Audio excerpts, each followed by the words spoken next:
We have three non-negotiables, which are the things we are not willing to compromise on. And I want you to know what are those. If it means we must stay out of power for another 5 years, we shall stay out of power.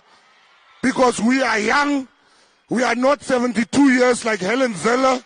We are still very young. Death is not nearby in age. These are our three non-negotiables. We will form a coalition with any party that agrees with our three things. Number one, God must come back in our schools, in South Africa, and our lives. We are not going to compromise on that one. We are children of God, and it should show that we are God-fearing country. Number two, when you kill somebody, we are killing you. We are bringing back the death penalty. We are bringing back the death penalty.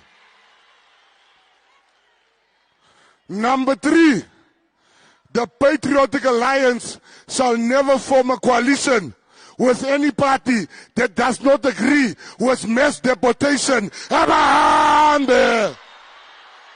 Abahambe! Abahambe! They are going home. We have been accused. Our relationship with Tutula is cemented in the fact that we have both decided, come hell or high water, Noba Kanjani, fire or water, but they are going home on the 29th of Mackenzie. They are going home. We shall not betray the cause.